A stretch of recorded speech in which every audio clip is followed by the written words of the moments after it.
It's time for Inside the Gamecocks, the show with Phil Mullinax and J.C. Sherbert. So, how many of you would say you speak English fairly well, but with some difficulty?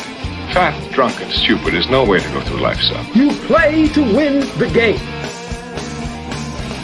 Now, let's take it away, J.C. and Phil.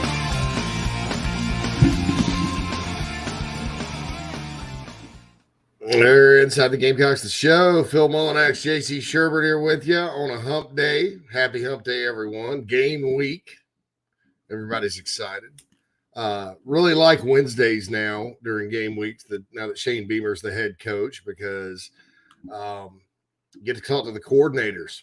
The media does during the week. That's something that Will Muschamp had a one voice policy and nobody ever talked. And it was just like Tuesday would come and go, and it would just be like, blah, yeah.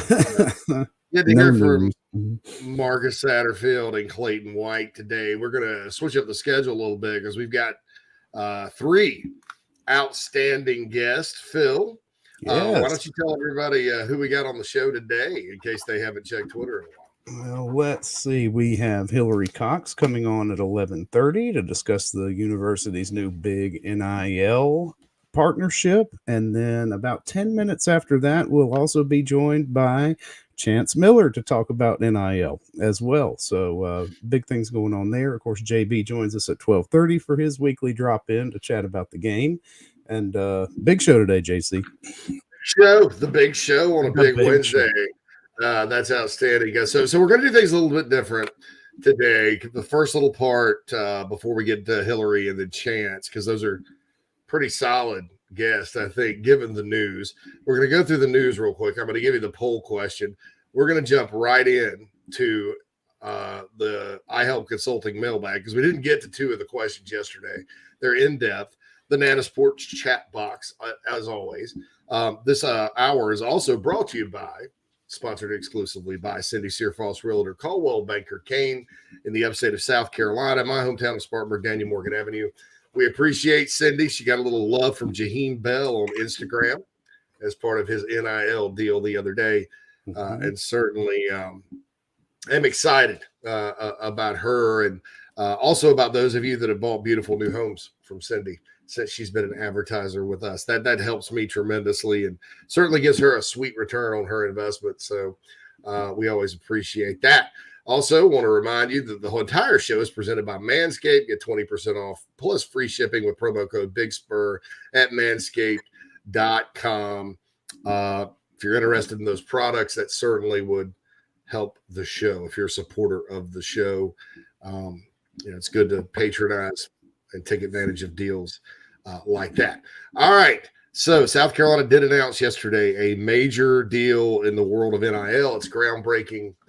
Everett Sports Marketing, a company out of Greenville, is starting a in-house NIL marketing firm. Now, these guys, they represent Chase Young. They represent Mac Jones. They represent Nick Chubb. They represent Jalen Hurts. A lot of the big-time SEC guys that have gone to the NFL have been represented by them. Connor Shaw had some representation from them at one point. They're professionals. They have connections all over the country with major brands like Chipotle, Puma, you name it. Bojangles. They got Sam Howell. Y'all remember the Bojangles deal Sam Howell got last year? That was them. They are Gamecocks, is my understanding, and they will be running this out of Greenville. The university's investing $1 million a year. They are not taking a cut from the players. And John Whittle had a nice article on thebigspur.com today that was for free that mentioned, coming to South Carolina and taking advantage of the way they're doing NIL could mean $1 million for a kid once you start factoring in the 20% that you have to give the agents and all that good stuff. And I agree with this. I think agents should stay the hell out of college sports. I think it's okay to have somebody representing you for a small fee. But these people that take 20%, they don't have anybody's best interest at heart but themselves. And they're the same people that want to ruin the sport by unionizing everybody. And they don't really care about collective bargaining or player safety or players getting their cut. They just care about themselves because they see an opportunity to cash in. Everybody sees the billions coming in on TV, right? Oh, yeah. Yeah. So So that's one of the deals there with Aegis. And I think Carolina's definitely doing the right way. I do want to let you guys know that does not mean Carolina Rise is going away or Garnet Trust, whatever collective you elect to support. We still need money. We still need resources. We're getting there. But we are still working in collaboration with everybody else trying to help South Carolina. This is not something that everybody can just sit back and say, oh, well, they got it covered. It's going to help recruiting in basketball, both basketball teams. It's going to help recruit some football players that have a brand coming in. Carolina can realistically get in the game for, and I'm not saying this guy specifically, but for a kid like Arch Manning, who you knew was going to get a big NIL deal because he's a Manning, for God's sake. Well, now South Carolina will have the ability to say, okay, you come here, this is what can happen. But there still has to be a need for Carolina Rise. There's a lot that depends on Carolina Rise. And I wanted to emphasize that because as big as this news is, it's just not, throw up your hands and say, let the university handle it. Everybody's kind of working in collaboration. So I wanted to make mention of that. Sean Elliott, Shane Beamer, both talked to the media. Article in the Big Spur, everything both of those guys had to say. Sean Elliott was awarded with the Order of the Palmetto by Henry McMaster, which, I was asked my opinion about it on another podcast yesterday. And look, I don't really think much of it as far as the timing goes. It's just kind of weird. I don't know if there was any kind of like, I don't know, it was tone deaf, I guess, a little bit, because Sean's coming to town with his team. And I mean, Steve Spurrier was honored by Florida one year. The Gamecocks played them, but they did it like during South Carolina's open date. Gamecocks came down there and played, almost beat them in November. But that's the only kind of thing I can think of that's similar. And I don't know that our friends that represent the Orange Fog Nation in the State House would have probably gone for that. They'd probably been raising hell about it. So even if it was like, look, if it was an in-state school like Furman, I'm fine. I mean, SC State, you want to give it to Buddy Pugh the week Carolina plays SC State, that's fine. And I don't have a problem with Sean getting the award. I think he deserves it. He's a great guy, great coach, accomplished a lot, representative of the state through and through, still lives there. But you do it on game week? Yeah, it was tone deaf. You used the right term there. Tone deaf. But he gave a good answer. He said it was an honor, that he was speechless, and it is the highest award you can get as a civilian in the state of South Carolina. I just thought it was really interesting that it happened at the time that it did. So that was the kind of the news from yesterday. John Whittle, after this NIL announcement became public, put in a crystal ball for Nicholas Harbor, 5-star player from Washington, D.C. Without saying those two things are related, because I don't want to get anybody in trouble, I'll say this. Obviously, when you have a program like this at a school with connections to national brands and you are a future Olympic athlete, I think that is appealing. Especially when you love the coaches and the players and the teammates and all the people, the future teammates and all that. Nicholas Harbor is making his official visit to Georgia for the Georgia game here in a couple of weeks. My understanding is probably Babalade and Sandy will be down, and maybe Desmond as well. And so that's the DMV crew. They'll all be there. So will Nick Harbor. Should be a big atmosphere for that. All right, going to get to the Nana Sports chat box quickly. Good morning, Brad. Good morning, Craig. Good morning, Brian. Howdy, Clint. Craig, I guess this new NIL agent deal is what JC couldn't talk about. No. How about that? Still more to come. Yeah. How about no? So that wasn't it. I wasn't going to talk about it. I knew about it. I wasn't going to talk about it because obviously John Whittle had the story ready to go, and we're still in the media business, right? We're still competing against those other guys, and I wasn't going to blow that, and certainly, until the board approved the deal, it wasn't official, and you can't announce things like that early. But no, Craig, stay tuned. Stay tuned. Daddy S says so ready for Todd Ellis to create another 55-yard line. He's to the 55. Oh, hurt me. Good morning, Tim. Craig goes, touchdown Carolina, touchdown Mike Garcia. Tim says Muschamp was a Debbie Downer. Sometimes he was. And I mean, I don't know. Yeah, I got a totally different opinion about him because I love talking ball and hearing ball. And he tried to talk a lot of ball in his press conferences. Whereas Spurrier, and I love Spurrier's press conferences too. Like I love listening to Spurrier and Mike Leach, the people that are just like, they'll just say anything. Guys like Kirby Smart, maybe, not so much. Nick Saban, I like listening to. I liked listening to Derek Dooley when he was at Tennessee. Doolander, he'd always have something good to say. But Jeremy Pruitt is a big hard no for me. I mean, it just kind of depends. Guys like Brian Kelly, I don't really try to catch their press conferences. And I tell you whose press conference I don't want to catch ever again is Mark Stoops. He showed his ass again today. Oh, yeah. Or yesterday with something like that. Neil says, pumped to hear more about NIL. Brad says, Chance, the surprise guest, gets teased on TBS. Yes, we did it. It is Chance Miller. I didn't want to say for sure until we confirmed, but Associate AD Chance Miller will join us at 11:40. Stacy says, heard Marcus Satterfield was going to be down on the field. Any idea who's going to be in the booth? And is that something Freddie Kitchens would be allowed to do? I think he'd be in the booth. I don't know about on a headset. Although Clemson's guy that they promoted a D coordinator, Godwin was in the booth, I think. Mm-hmm. And actually, I think he was on a headset. I think what is it like? You can have so many number of people with headsets on. Yeah, So I'm not sure. I read the other day where analysts couldn't, but that wasn't. I think that was from Tony or somebody. So let me just check. Will says offensive line coaches in the booth. Yeah, Greg Atkins will be in the booth.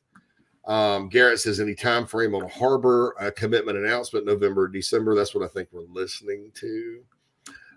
Neil says whispers.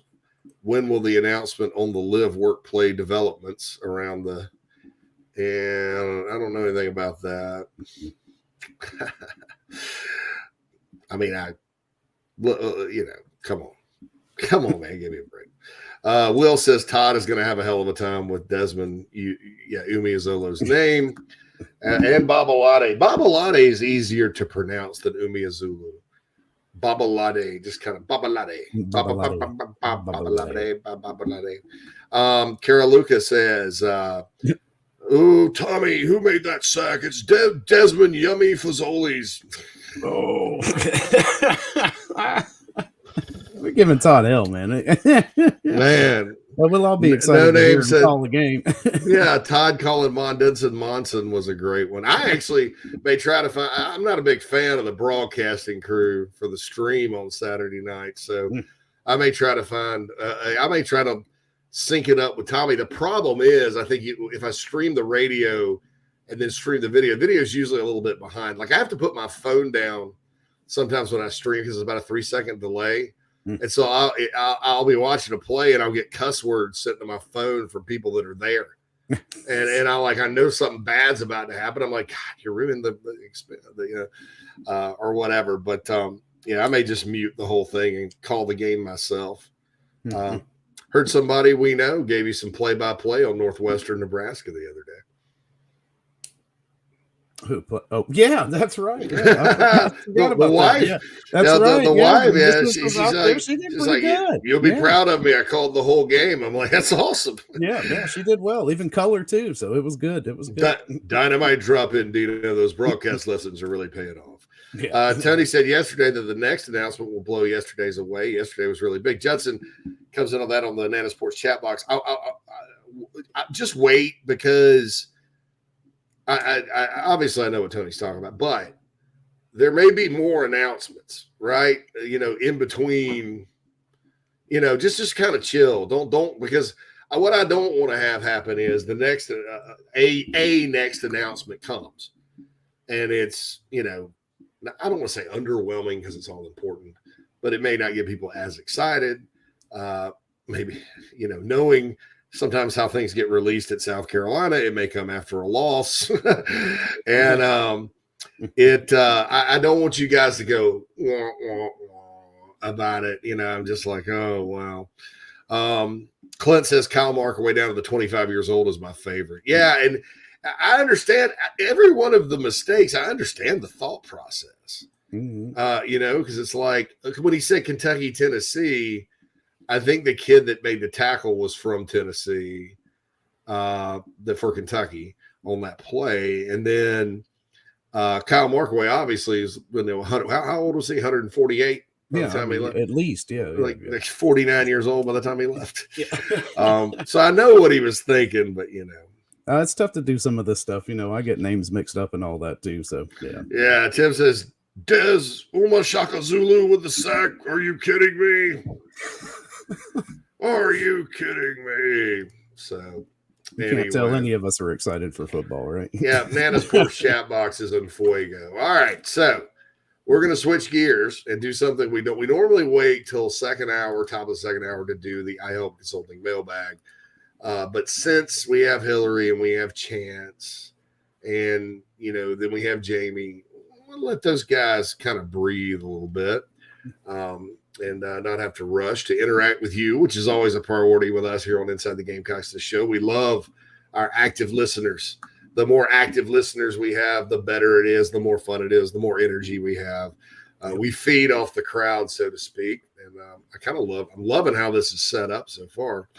By the way, Chris Phillips on tomorrow from the Spurs Up show at 11:30. Today's poll question is simple. We did the over-under. I think we're going to do this every week, Phil. We'll do over-under on Monday and do the spread on Wednesday. And then, so it's simple. Did the Gamecocks cover the 12.5? That was the last line I saw from Caesars. Forgive me if it's moved a little bit, the line that is.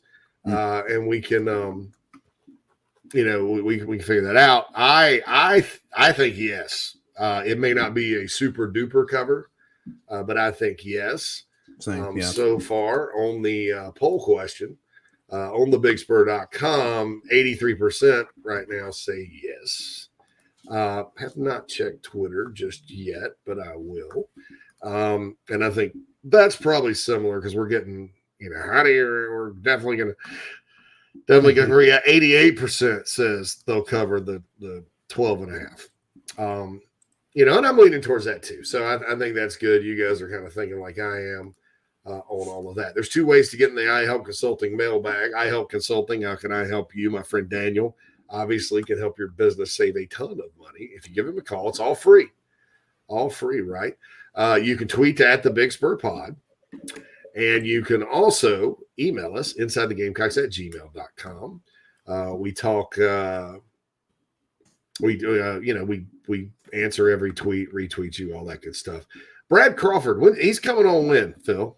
Brad tomorrow. No, yeah, Brad tomorrow. Yeah, so we got Brad and Chris. So we got Chris 11:30 and Brad 12:30. Okay, so Brad mentions he's coming on tomorrow. Brad Crawford. He was on 107.5 The Game earlier today and talked about the NIL deal, all that other stuff, the SEC, all that good stuff. Gamecock Pastor, always the first one in the I Help Consulting mailbag. Hump Day, JB Day. I know we'll get into more as the week goes, but what are the most favorable matchups for the Gamecocks heading into Saturday night? I'm going to go South Carolina running game versus Georgia State run defense. Yeah. I think obviously South Carolina, Georgia State's going to get out there and try to run it and block, right? Pound for pound, are they going to be able to, block Xavier Pickens. Here, Todd Ellis. Here we go. Right? Yeah. Xavier Pickens. Oh, I think he'll be able to block Zach Pickens and Boogie Huntley and Jordan Strong and Birch and Tyreek Johnson and keep Muhammad Kaba from blowing plays up. That's the thing. I think there is some concern with the Gamecocks with eye discipline with this offense. It's just a tough offense to stop. They've been running it there and at App State and all over the place for years. Coastal runs some concepts that they run. Coastal's kind of a hybrid, but teams at that level, or the Group of 5 level, do a good job of it. You got to stop their quarterback, too, from running. Now, I'll point this out, Gamecock pastor. 2 games last year, the Gamecocks played a quote-unquote running quarterback. They got caught with their pants down against Vandy with it. But Florida, with Emory Jones, Florida was less than 100 yards rushing the whole night. And then North Carolina, they bottled up Sam Howell like nobody else had. And you look at the North Carolina offense last year, when Howell got it going running the ball, they were hard to stop. When he got stopped, not so much. But I think the Gamecocks' advantage, lines of scrimmage, and particularly Carolina run game with their backs and all that versus Georgia State run defense is really something that I'm looking forward to kind of, I guess, as far as the Gamecocks having a good matchup in the game. And, I don't know, the passing game is a concern coming in just because Georgia State will send pressure from all over the place, Phil. Yeah. But I think if you could just give Spencer Rattler some time, he can complete passes downfield. As Ben Moore said for Panther Talk, they're kind of a bend but don't break situation. And, some of the quick game stuff that they've been working on, and Marcus Satterfield in the offense in the offseason, that kind of lends itself to that. Tight ends, things like that. If they're going to give you 8 to 10 yards, you can chunk right down the field. That keeps their offense off the field. Nick says, you guys mentioned being surprised at DQ Smith being on the 2 deep. I watched his dad play 20 years ago at Barnwell. He was a beast. If he's like his dad, I think he'll do very well. Yeah, Phil, I mean, I wrote a little something today and had a little video up, and it'll be on 24/7 Sports soon about DQ. Kind of maybe the most surprising member of the 2 deep. Yeah, I think so too. We know he's been doing well at camp, but you just didn't figure he would be doing well enough to appear on the initial depth chart. But hey, we'll take that. Yeah. Xavier says, I don't know that we will win. And I also don't know. I know that if we don't, it'll be doom and gloom for the fan base for the next 3 weeks at least. Yeah. Georgia State's a solid team. I just hope people realize that. I still think we win that. I've been preaching that a little bit. Like I've said, Georgia State this year is like playing one of those Napier-led Louisiana teams, or which they pulled an upset at Iowa State. I think the pandemic year. Then everybody was talking about them beating Texas, and that soft Texas team beat them pretty good in the opener last year. So, or App State or a Coastal or somebody like that. It's being Troy in certain years is really good from the Sun Belt Conference. I think this is I know that this is on paper, this is Georgia State's best football team they've ever had in 13 years. 6th year for Sean Elliott. If you remember, it was the 6th year for Steve Spurrier when he had his breakthrough and won the East. And in a situation like Georgia State, getting where they've gotten and then getting to a spot in year 6 where you're competing for an emerging conferences championship, I think it's pretty dang good. So yeah, no doubt. He's done great work down there. Yeah. It's going to be exciting to watch the progression. I don't know, if he does actually win the Sun Belt this year, how long is he going to stay? Yeah, I think right now he's up for a job. All right, so that's all the tweets. Alex says it has backdoor cover written all over it. Josh says, to the champions of life, he sent us a Ric Flair gift. Thank you. And it's we're running up against it. So, man, Matthew and Philip and Mitchell, we're going to get to your questions in the iHelp Consulting mailbag top of the next hour, because we want to go ahead and get a break in. Phil and I are going to talk about the breaks too. I think they're a little long, so I'll throw this question out there to our audience in the chat box.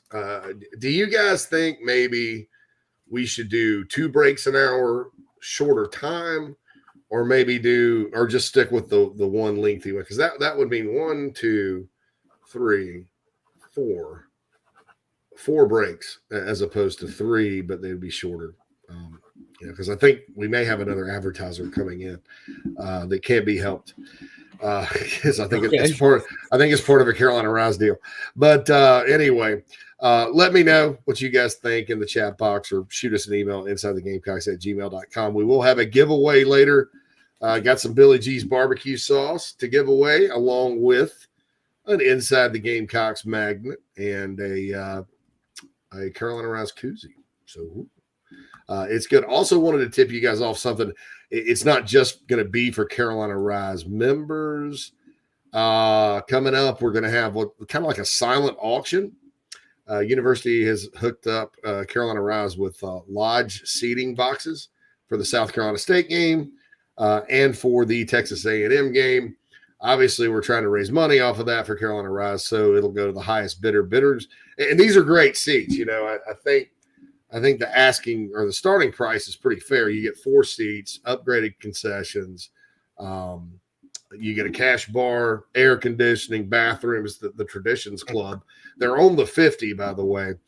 So the bidding for SC State will start at $400, and the bidding for Texas A&M will start at $600. And if you want to go ahead and put in a bid, you can email me at insidethegamecocks@gmail.com. All the money goes to Carolina Rise. I'm not out here scalping tickets, and very thankful to our guest coming up and the athletic department for hooking us up with that. But I'm going to announce this on the Big Spur here in a couple of days and then open it up to social media. But wanted to give you guys a heads up. That A&M game has a chance to be lit. Yeah. If the Gamecocks do what we believe they can this year. All right, we're going to take a break. Coming right back at you. Inside the Gamecocks, the show. Hilary Cox and Chance Miller coming up on the other side. We'll be back after these messages. Just as your State Farm agent combines good neighbor service with surprisingly great rates, you can combine your home, auto, life, or small business insurance with Tony Pope State Farm Insurance today. And guess what you'll get? That's right, even more good neighbor service with surprisingly great rates. In fact, Tony Pope State Farm is your go-to agent anywhere in South Carolina, North Carolina, or Georgia for the service you deserve at the price you want. So try combining your home, life, auto, and or small business insurance today. Tony Pope State Farm has been in business for more than 30 years and can handle anything you need in the tri-state area. Once again, Tony Pope State Farm will help you mix and match perfectly. Call 843-851-2222 or visit tonypope.com today. Like a good neighbor, State Farm is there. If you're a listener, you know I feel strongly that if you're in the upstate and are in need of real estate services, Cindy Searfoss is your go-to person. Searfoss of Caldwell Banker Kane can help you with any of your realty needs right there in the upstate of South Carolina, Greenville, Spartanburg, Anderson, Oconee, Pickens, wherever you are. Cindy can help you with that. She's married to a diehard Gamecock fan, has been in the upstate for more than 35 years. Right there in my hometown of Spartanburg, Daniel Morgan Avenue. Contact Cindy, 864-414-5271, or email csearfoss, CSEARFOSS, at cbcaine.com, CBCAINE. That's Cindy Searfoss, a proud sponsor of the Inside the Gamecocks podcast. Check her out. We've already gotten several emails from listeners that are very impressed with her professionalism and her ability to help you with your real estate needs. 864-414-5271, Cindy Searfoss of Caldwell Banker Kane.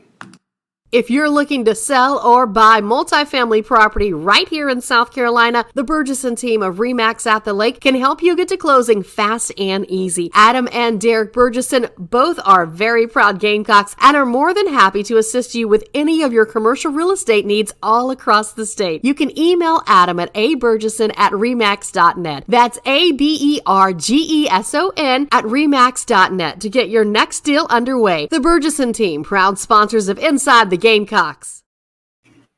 Family vacations, a new car, a new boat, all cost money, but you don't necessarily have to make more to afford any of that if you can save cash that's flying out the window now. iHelp Consulting can help you finally get the kids to Disney World, upgrade the minivan, or drop that new boat in the water next summer. Let Daniel and iHelp Consulting consult with you. No fees, just savings. You pay them a percentage of those savings. Save on essential services, credit card fees, you name it. Let them find it. These folks are incredible. iHelpConsulting.com. How can I help you?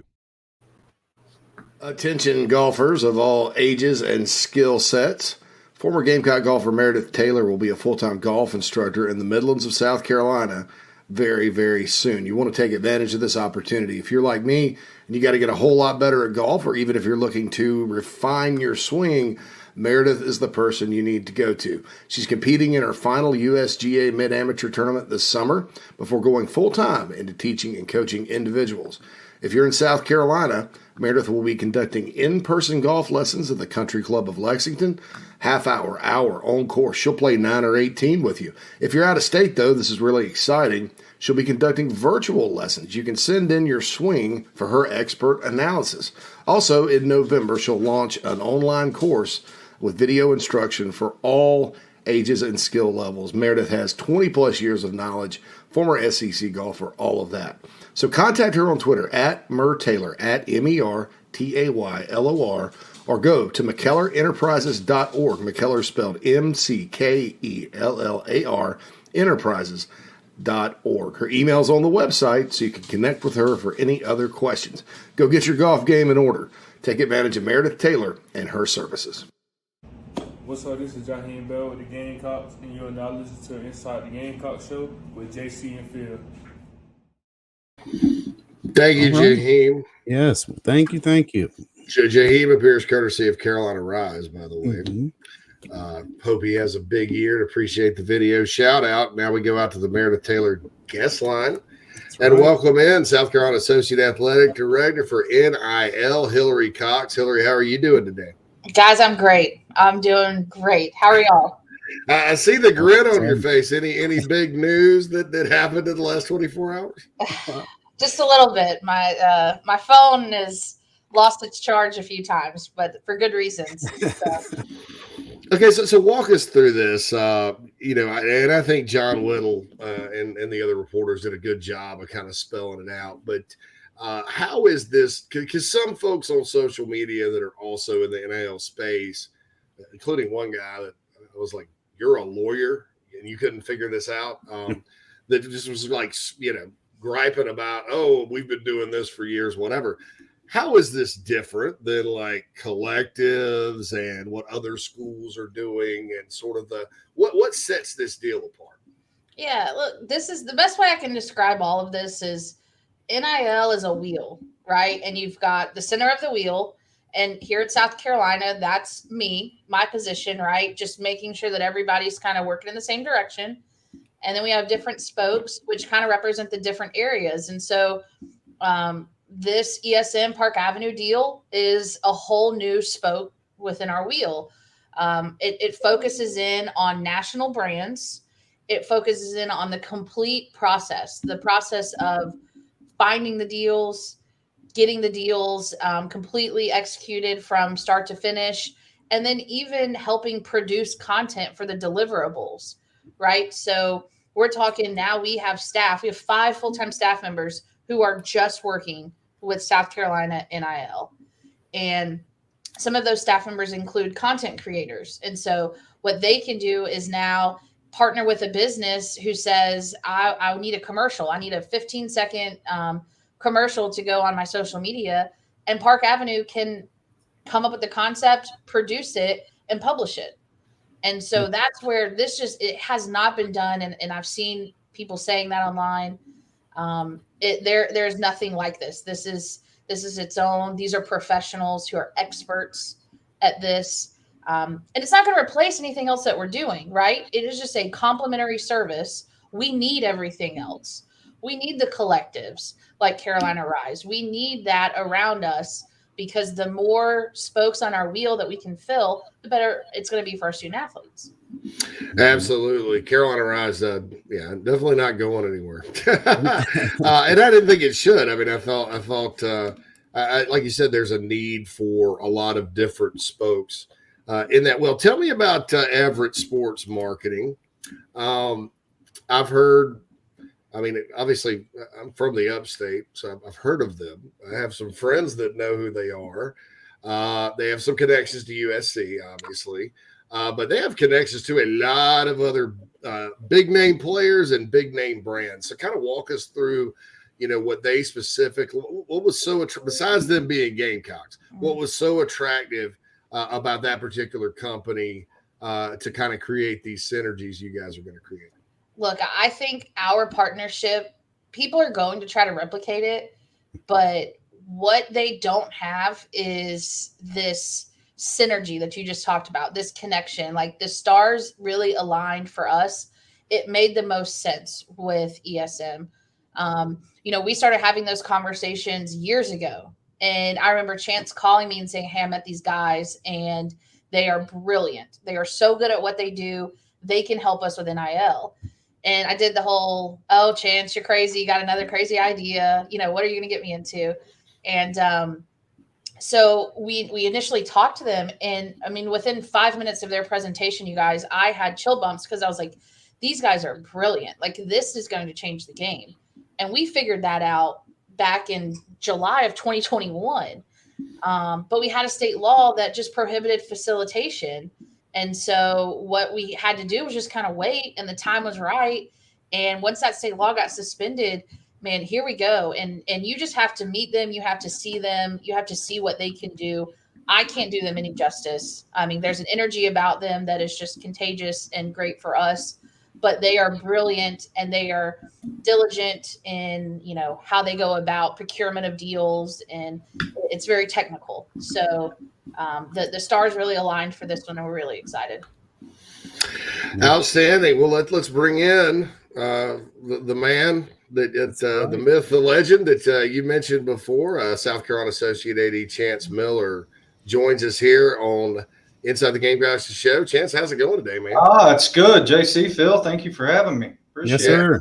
Yeah, great for you to be with us. So, Chance, obviously, you look at the NIL space, and this deal, when you dig into it, is groundbreaking. Whatever adjective you want to use to describe it. Kind of walk us through like your end of it. What sold you on ESM? Kind of what is your long-term vision for this as it evolves within the scope of the university? Yeah, JC, last night you kind of always step back and think, did we knock it out of the park with this one? And I think we did, because I got texts and calls from colleagues all around the country at other schools, and they said, "Thanks for making our lives miserable for the next couple of weeks. We have to figure out how to copy this," which I don't think it's not going to be easy for people to copy this. You've got to find sports marketing firms that are within your state and have a knowledge of your fan base and your in-state companies and donor base. And I don't think that's easy to mimic, right? Or easy to copy.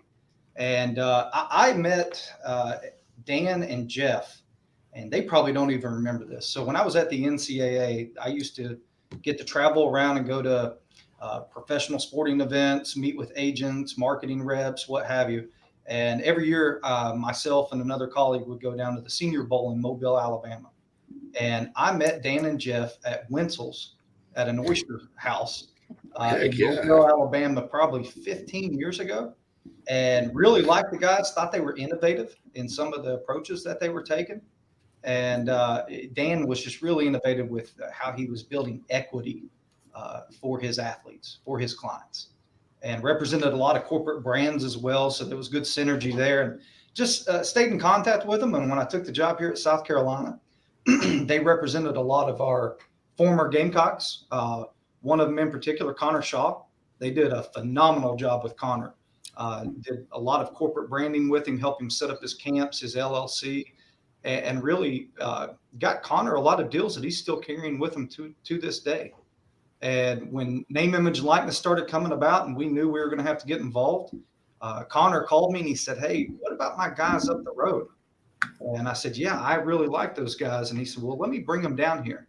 And so he brought them down. We sat in a room here on the third floor of the Rice, and within 30 seconds, I'm a big proponent of when I meet you in the first minute or two, I'm going to know if I can work with you, right? Yeah. And I knew in the first minute I could work with him, just like Shane and Lamont and Hilary on the call. I knew in 30 seconds I could work with Hilary, right? Mm-hmm. And so we met with them. I thought, we got to get this done. We got to find a way. And so Hilary's probably already told you, I missed what she said earlier, but she probably said I stormed into her office with some crazy idea, and she probably looked at me like he's nuts, which I do once a week.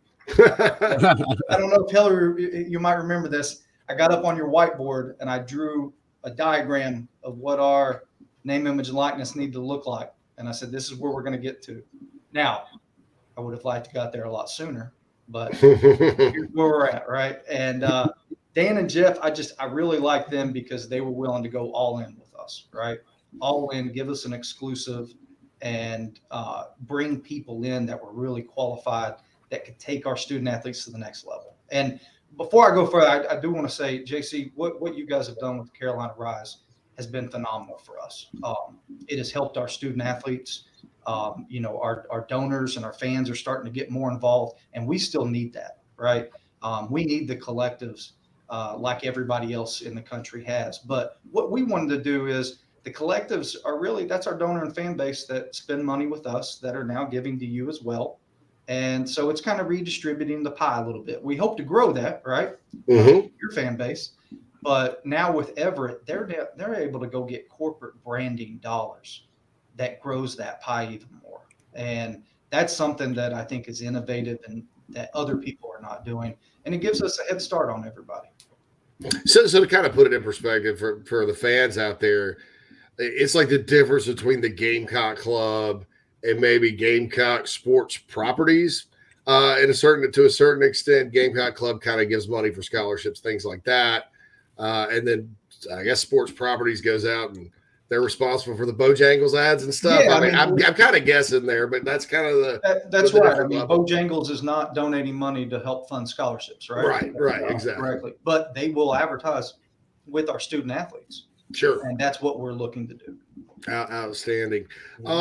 So, as far as, the competitive landscape, obviously this isn't something that can be easily replicated as you alluded to earlier. But do you think this takes, and I know it can't be used as an enticement, right? That's against the rules. But what I do think can happen is your recruits or whatever can see that you have this program.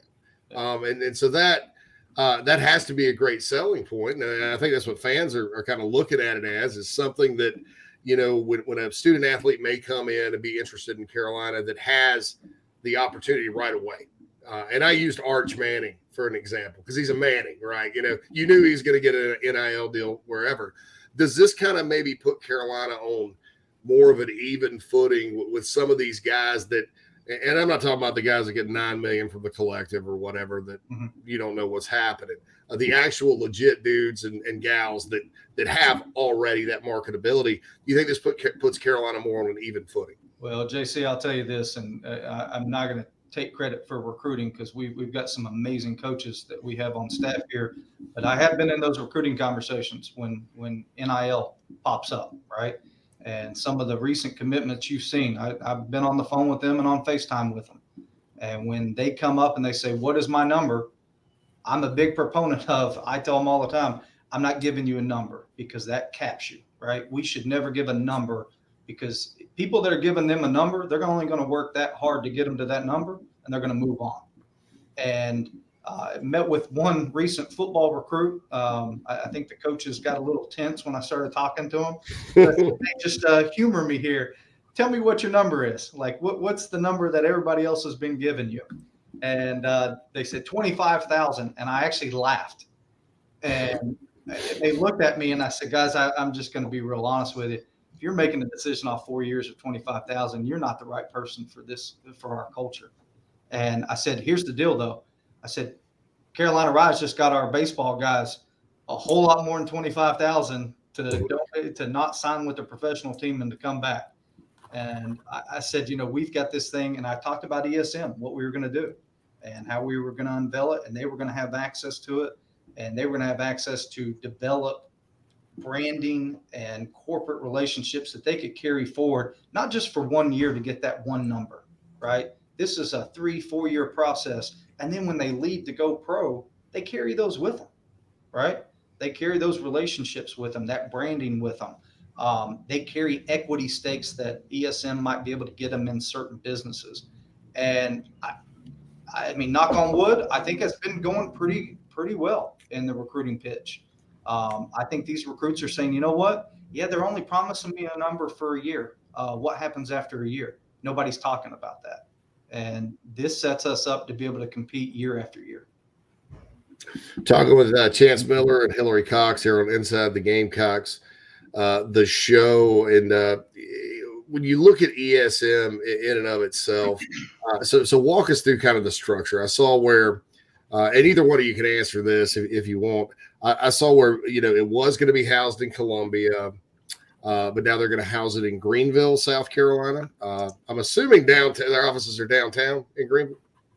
Oh, good. There's a branch campus of Clemson right there. It's a big Clemson. Yeah. Anyway, they get to see all the 5-star athletes walking by, and they're growing up black. But anyway, so you're going to house it in Greenville and all that. Is that how did that kind of come about? And just kind of explain how the thing's going to be structured and all that, because people ask questions. Why are they driving to the upstate? Whatever. Just want to kind of get that clear for the fans. Hilary, you want me to take that? You got it. All right. So we went back and forth on that for a while. And what we came down to is they're going to have workspace here and they're going to have workspace in Greenville. Mm-hmm. And the reason we wanted to keep them going back and forth and be at Greenville is those 5 full-time employees, when they're up in Greenville and they're in those offices, corporate brands are coming in and doing meetings every week up there, right? And now they can hear what meetings are going on, what pitches are going on. They know our student athletes and they can pitch them right then and there on our student athletes. Also, they have a studio that they can do professional commercials, photo shoots, and the like up there. We don't have to build that, right? You see athletic departments all across the country that are building these NIL studios. Mm-hmm. We just got access to that. Some of the top of the line. And again, they're going to come back and forth. I mean, they're already scheduled to come down Tuesday after Labor Day. They're meeting with all of our athletes, our multimedia rights partners and everything, trying to get stuff lined up. And we've got workspace for them here. So they're going to be back and forth constantly.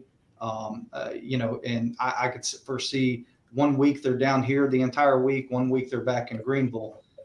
But it does give us access to things that we wouldn't have otherwise if we just house them here all the time.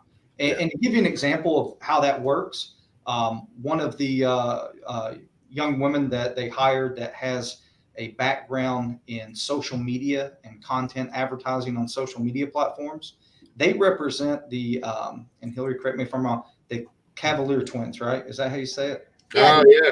Yeah, the Cavalier twins down in Miami. So they represent them. They've done over $2 million in name, image, and likeness, right? And they're big TikTok sensations. And they've had all these companies calling them saying, hey, will you get them to advertise my company on their TikTok page? Well, their threshold to advertise is $75,000. That's the starting point per advertisement, right? And then the girl that we have hired that's going to be in-house for us is sitting there going, when can I start pitching South Carolina athletes that their threshold's not 75, but we can get them 50. We can get them $25,000 a pop on TikTok, and they're ready to go. But for her being in that room and hearing that pitch and hearing those requests, I don't know if we capture that. Yeah, Greenville's a pretty good place to do business too, and there actually is a Clemson visitors center, something like that. I lived there about 5 years ago, so my mom's from there. Okay, so the thing I really like about this deal, and then I got 2 more questions from our audience here, is they're not taking fees from the student athletes. I mean, am I correct in saying that? And John Whittle had a great article today on the Big Spur laying all that out that said, well, if you get X dollars from your deal and you don't have to pay 20%, and people are taking 20%, that's a little high when you're talking movies and pro athletes, but they're taking that much from the college kids. Now, it could end up being $1 million difference for certain situations. So can you speak to that, and how important was that aspect of the deal from maybe a competitive pitch standpoint to current players and future players? I mean, that was a non-negotiable for us, right? We had a couple of non-negotiables, and one of them was the fee, because it felt disingenuous for us to say, hey, here's a great resource for you to use that we've partnered with. Oh, by the way, and they're going to take 20% of your deal, just like any standard marketing deal. So that was just a non-negotiable. And so, we spent a lot of time kind of kicking the tires on this crazy idea of no fees, no commission, right? This is just an additional service that's available. And, kudos to Dan and Jeff over the ESM staff. I mean, like I said, we had a handful of things that we were like, this is what we need. Can you do it? And they were like, yeah, absolutely. And so that just kind of allowed us, we started that base conversation and just kind of kept going, because we truly want this to be an additional service. Some of our student athletes have agents already, and they can maintain those agents and those relationships. They don't have to, it's whatever they want to do, right? The Park Avenue staff is not driven by these commissions, right? They are driven solely in the best interest of the student athletes. They're not turning down deals. They're trying to generate those deals. Yeah, and that's something we've done with all of our partners, right? We've been adamant that any of our partners, whether it was Altius, Influencer, now ESM, no one is here. If we're going to pay the fees, right? No one is here to make money off of our student athletes. That is to get money in our student athletes' pockets, help them maximize their opportunities. And people criticize a little bit about, it's an expensive fee, $2.2 million for 2 years, right? But we wanted to get the best. And I if I could just get a quick shout out, we had five or six donors, five actually, I think the sixth one is on his way, that stepped up and privately funded this whole thing. Wow. They stepped up, we went and pitched them, and they said, you know what? It's innovative, it's great, let's go all in. And they went out and did that, and we did not have to take budgeted funds out. So did want to give a shout out to our donor base. They really stepped up and helped us with that. Absolutely. That's that's good news. That'll be good news for the fan base, certainly, when it comes to that. All right, so we got a question here from Will off the Nana Sports chat box. When can the NIL deals start through Park Avenue /ESM? When can this get going? Is it tomorrow? Am I right in saying that? It's tomorrow starts the effective date of the contract. But I can tell you they've already got some in the hopper and they're ready to go. Sure. And I've heard some exciting news on that end too.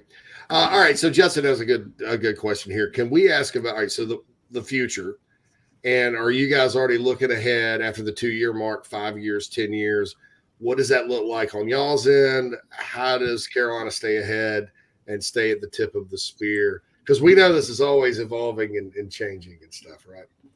That's why we don't sleep at night, and I drive Hilary and everybody else around here crazy about what we're going to do to prepare for the future.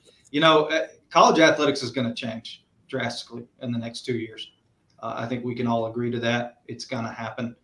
You look at the court cases that are out there right now, whether they're going to be employees, whether we're going to collectively bargain with them. What does the NCAA look like? I mean, we don't know, and that's why we did a 2-year deal, is to get us through the next 2 years, right? Get us a head start on everybody. But this is one that I can tell you, they're not going to peel back the opportunity for student athletes to make money off of their name, image, likeness. That's not going to happen. That's going to keep going. And we would like to continue this relationship with ESM moving forward. And that's the plan right now. All right. I would just add, JC, to that real quick, that, for Chance and I have had almost daily conversations in the last 2 years about something NIL related, right? Just something from a vision, kind of what's next. And so what's been important for us, and what's really interesting to take a look back from this perspective now after launching this huge deal, is our priority hasn't changed, right? We had this, kind of North Star, if you will. We had the finish line in sight. To Chance's point, drew it on my whiteboard one day and said, like, this is what we want to do. And it's been a long journey to get there, and that's okay. Like, we've gone left, we've gone right, we've come back to center, but we've maintained that focus the whole time, which is we're here to maximize the opportunities in the NIL space, right? That's our end game. Always, every decision that we make is going to be directly pointed back to that. And so we've been very strategic with how we've done it. And now we feel like we can really show how innovative we've been and how forward thinking. And look, we literally have been talking about this for years. It has just taken the stars to align to get us to this point. All right, and Stacy does have a good question here, and that's a question a lot of people have. You guys have a system in place to help the athletes with the taxes, blah blah blah. That comes with it, right? That's pretty standard, right? You guys. Yep. Yeah. I mean, we've been doing financial literacy education with our kids for years, right? I figured that was pretty. And now what we can do is give them real world examples of, hey, you just got a $10,000 check. Do you know? And I'll tell you this fun story really quick is that we were doing education with football very early on in NIL. And Pat DeMarco, who's kind of taking on a new role within NIL with us and helping out on that front, stood up in front of the guys and said, hey, I had a apparel deal with a company, and it was all like credit to the store. And at the end of the year, I got a bill. So I got $10,000 worth of credit to buy product. And then I got a bill and had to pay taxes on it. And the room erupted. And they're like, wait, you never got cash from this company, and now you had to pay taxes on it. And so it was such a great opportunity to just give them real world examples of, hey, this is how this works. So kudos to a lot of the guys. They've really, stepped up and surrounded themselves with people to help them kind of get through that spot as well. Yeah, we always had those financial literacy classes and hypotheticals. They're not hypotheticals anymore. Right. Yeah. Right. We're dealing with real world experiences, and that's why we have partners like Altius that helps with our education. Hilary, I can't speak more highly on Hilary. Hilary does a phenomenal job educating our student athletes and putting them in a great position. I paid him to say that on the show today. You need more Hilarys. Okay, so the final question, you guys. Lots of buzz out there about a lot of things in Gamecock land. Just from the NIL perspective, is this the last piece of news we're going to have for a while, or maybe not? JC, it's not going to be the last piece of news. We got a lot of things coming. Yeah, not just in NIL. I mean, I think our fans are going to be really excited. We're doing some innovative things over here in Gamecock athletics, and we've got good people that we work with, people that want to push the limits. We know we need to be able to be innovative and creative to compete in this league. And I don't like losing. I don't like coming in the second place. Neither does my AD. He won a lot of championships, right? We're going to do some innovative things here. And I wish I could go into detail on some of those and try to break the internet today, but we have a couple other things we got to do. Yeah. But we'll get there. I think the fan base is going to be really excited with what we're coming out with and what we're doing. All right. But show up Saturday. Show up and show up loud. Get ready to go. Saturday night it all starts. Yep. Well, thanks, Hilary and Chance. We are so grateful you guys took the time to come on with us today, and I'm sure this is going to be a popular download and rewatch for a lot of Gamecock fans out there. And just from my standpoint, you guys are great. You know that. So I think this is one of the best things I've seen at the University of South Carolina since I've had the BigSpur.com for 15 years, and I've covered and followed the Gamecocks my whole life. So this is super big in my opinion. So congratulations on a job well done, and hope that there are many more of these conversations in the future. Well, thank you, JC, and Appreciate everybody that. go donate to the Carolina Rise too. All right. Thank you. Thanks, guys. Thanks, Yeah. y'all. Guys, have a good day.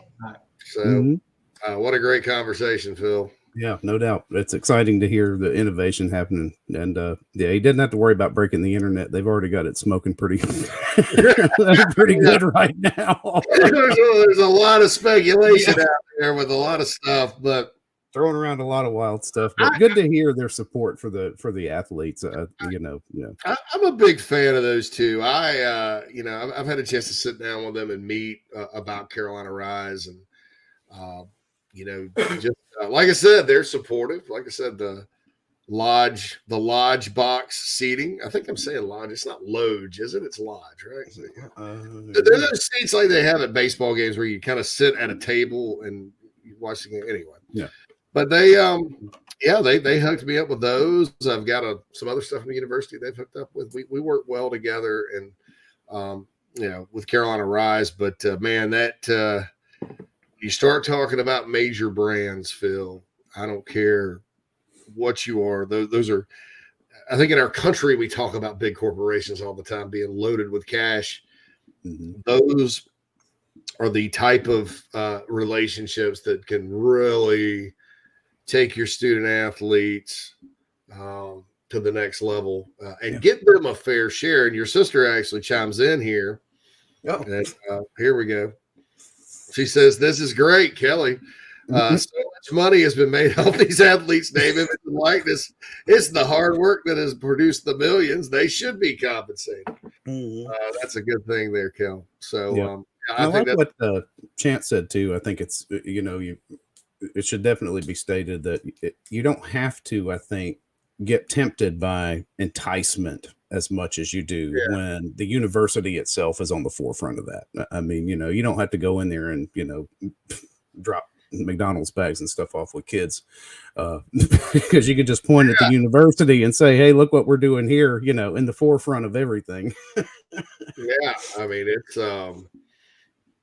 something else. And then the fact, congrats to the donors that stepped up and funded this. No doubt. That's good. 6 donors stepped up, the 2.2 million being paid.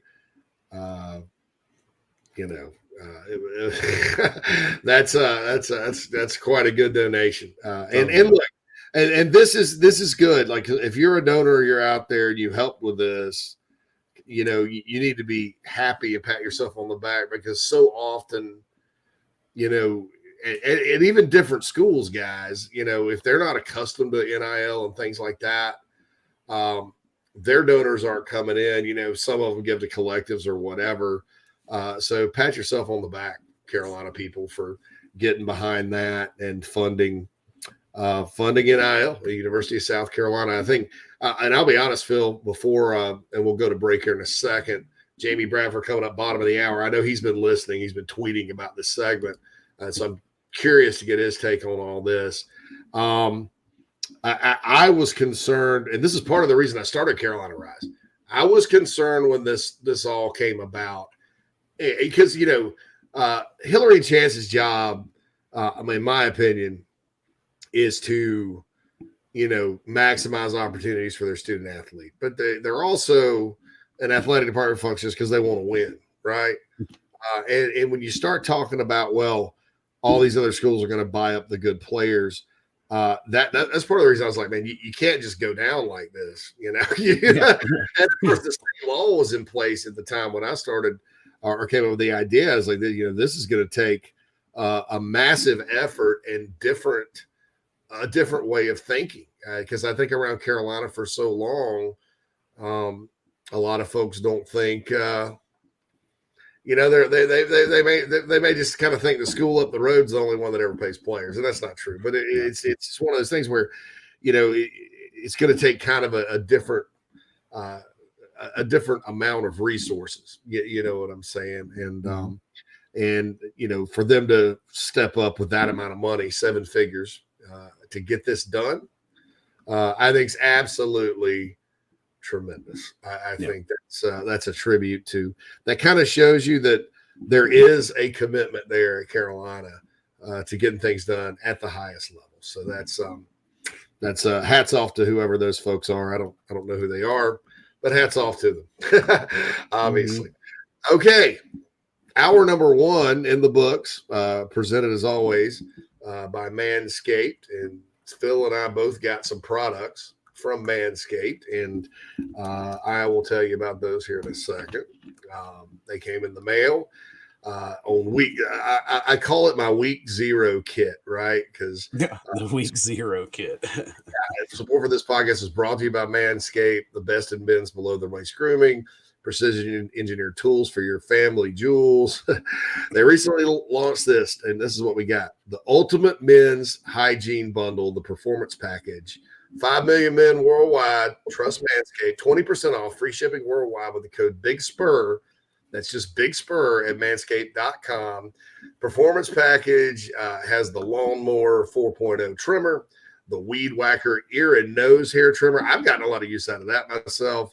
The Crop Preserver for deodorant below your waist, the Crop Reviver, the Performance Boxer Briefs, and a travel bag to hold all your goodies. I got a t-shirt too. Really, it's comfortable.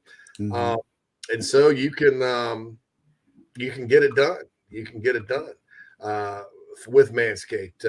enter the code Big Spur, manscaped.com, 20% off, free shipping, and use the code Big Spur. Unlock your confidence and always use the right tools for the job with Manscaped. We'll be back after these messages. Jamie Bradford coming up, bottom of the hour. If you're a listener, you know I feel strongly that if you're in the upstate and are in need of real estate services, Cindy Searfoss is your go-to person. Searfoss of Caldwell Banker Kane can help you with any of your realty needs right there in the upstate of South Carolina, Greenville, Spartanburg, Anderson, Oconee, Pickens, wherever you are. Cindy can help you with that. She's married to a diehard Gamecock fan, has been in the upstate for more than 35 years. Right there in my hometown of Spartanburg, Daniel Morgan Avenue. Contact Cindy, 864-414-5271, or email csearfoss, CSEARFOSS, at cbcaine.com, CBCAINE. That's Cindy Searfoss, a proud sponsor of the Inside the Gamecocks podcast. Check her out. We've already gotten several emails from listeners that are very impressed with her professionalism and her ability to help you with your real estate needs. 864-414-5271, Cindy Searfoss of Caldwell Banker Kane. If you're looking to sell or buy multifamily property right here in South Carolina, the Burgesson team of RE/MAX at the Lake can help you get to closing fast and easy. Adam and Derek Burgesson both are very proud Gamecocks and are more than happy to assist you with any of your commercial real estate needs all across the state. You can email Adam at aburgesson@remax.net. That's ABERGESON at remax.net to get your next deal underway. The Burgesson team, proud sponsors of Inside the Gamecocks. Hey, man, are you sick and tired of your business computer guy? Yes, he takes forever to call me back and doesn't always respond to the requests. Yeah, same here. I'm paying him good money. I constantly have issues, and I'm worried he's not backing up my network and securing it properly. Oh, I feel that, man. My head hurts, but I have a good lead on a good idea. I'm calling your boy Matthew Odom today from Heritage Digital. Heritage Digital is an IT firm that specializes in making sure your IT network runs like a dream. If you have 1 or 500 employees, it doesn't matter. They do it all for one monthly fee and have clients from South Carolina all the way to California. Yeah, I heard that monthly fee's low too, so I don't know why I didn't even think of that. Do you have 843-699-1001 as Matt's contact number? Yeah, man, I sure do that. Or you can go to heritagedigital.com. Man, I hear they do a no-cost assessment. Boy, this will help me. Yeah, I bet. I'm getting on that and encouraging everyone else to do the same. Heritage Digital, 843-699-1001 or heritagedigital.com, a proud sponsor of Inside the Gamecocks, the show.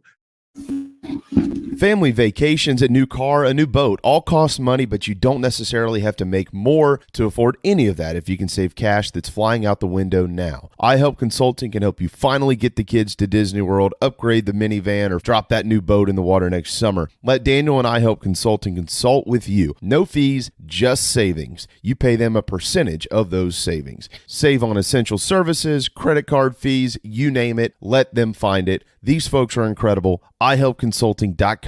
How can I help you? Let's say you need catering, you need a food truck, you just need to get some delicious food to feed some people. Nana's Porch is the place for you. I've known Chris, the owner, for years now.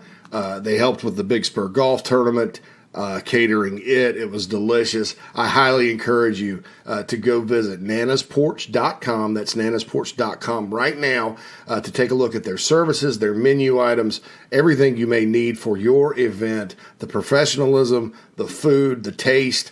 It's unrivaled in this space. 336-259-7550 is the phone number. Or again, go to nanasporch.com. We talk about them all the time. They sponsor the chat line here on the podcast, but wanted to tell you about it right here, straight from JC. Tell them JC sent you, and please support this Gamecock-owned and operated business. Also a proud sponsor of Inside the Gamecocks, the show. Hey, Mo Cowboy here from the Carolina Gamecocks. You're listening to Inside the Gamecocks, the show with JC and Phil. Welcome back. Inside the Gamecocks, the show. Thank you, Mo Kaba. Yes, thanks, Mo. Certainly appreciate you guys getting on here, and talking with us today. I don't know. I think that was an outstanding conversation. Oh, yeah, no doubt. You guys could always get it back on podcast format when we upload it after the show. I'll also cut this up and put it on our YouTube channel if you just want to deal with that particular interview. Daddy O says somebody's got to pay the government $400 for a hammer. Independence Day quote. There we go. Justin says, appreciate you guys asking my question. Keep up the amazing work. Daddy O said, I said it before, NIL will benefit Carolina kids because Carolina folks love the Gamecocks. People will support when they know their money's allocated correctly. Absolutely. By the way, we had some people in the chat box join Carolina Rise the other day, and I appreciate that. Justin says, would love to see us do an exclusive deal with a big burger or beef company and flip the Chick-fil-A adage of the cows saying eat more chicken. We now have a chicken saying eat more beef. Daddy O says he joined the 1801 club last week. Challenge everybody to do the same. Or have your wife write personal checks to students' families. You can't cover your tracks, man. Route it through. Yeah. By the way, too, if somebody's out there and they have resources and you'd like to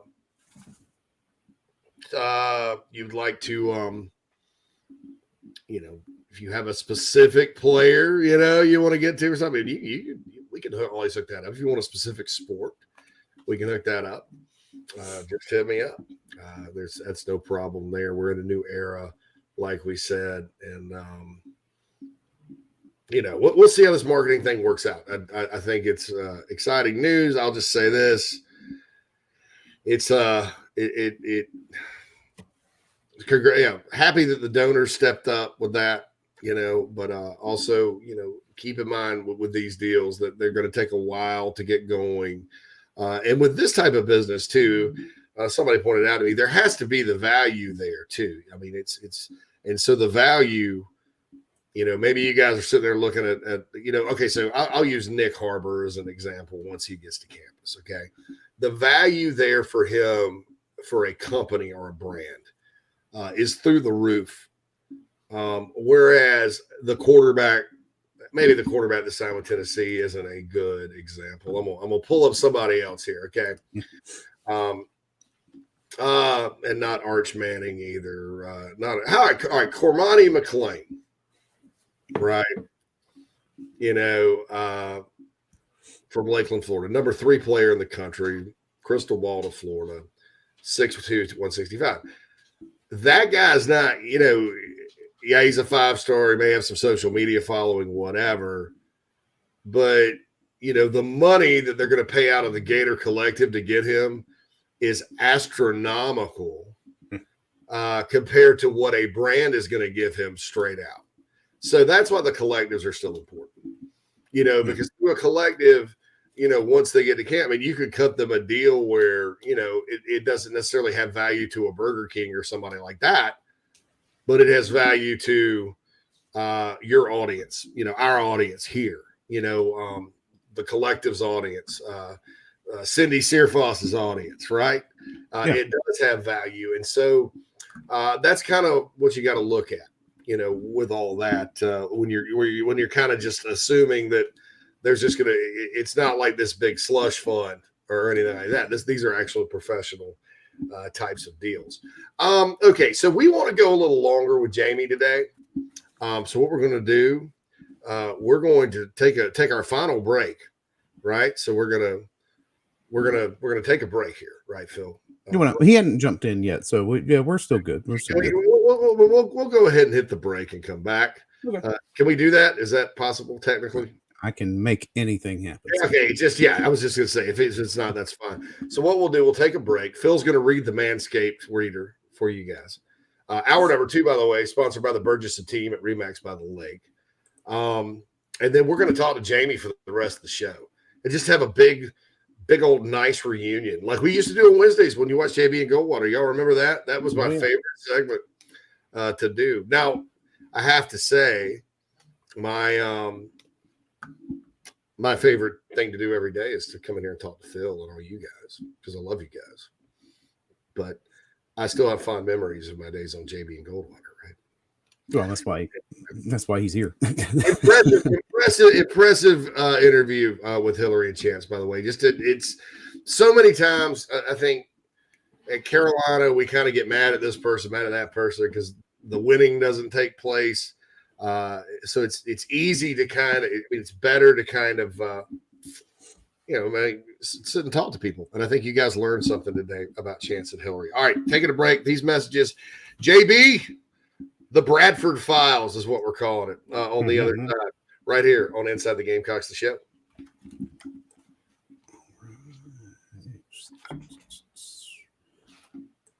Ooh. If you're looking to sell or buy multifamily property right here in South Carolina, the Burgesson team of RE/MAX at the Lake can help you get to closing fast and easy. Adam and Derek Burgesson both are very proud Gamecocks and are more than happy to assist you with any of your commercial real estate needs all across the state. You can email Adam at aburgesson@remax.net. That's ABERGESON at remax.net to get your next deal underway. The Burgesson team, proud sponsors of Inside the Gamecocks. Attention golfers of all ages and skill sets. Former Gamecock golfer Meredith Taylor will be a full-time golf instructor in the Midlands of South Carolina very, very soon. You want to take advantage of this opportunity. If you're like me and you got to get a whole lot better at golf, or even if you're looking to refine your swing, Meredith is the person you need to go to. She's competing in her final USGA Mid-Amateur tournament this summer before going full-time into teaching and coaching individuals. If you're in South Carolina, Meredith will be conducting in-person golf lessons at the Country Club of Lexington, hour on course. She'll play 9 or 18 with you. If you're out of state, though, this is really exciting. She'll be conducting virtual lessons. You can send in your swing for her expert analysis. Also, in November, she'll launch an online course with video instruction for all ages and skill levels. Meredith has 20-plus years of knowledge, former SEC golfer, all of that. So contact her on Twitter at MERTaylor, at MERTAYLOR, or go to McKellarEnterprises.org. McKellar spelled MCKELLAR, Enterprises.org. Her email's on the website, so you can connect with her for any other questions. Go get your golf game in order. Take advantage of Meredith Taylor and her services.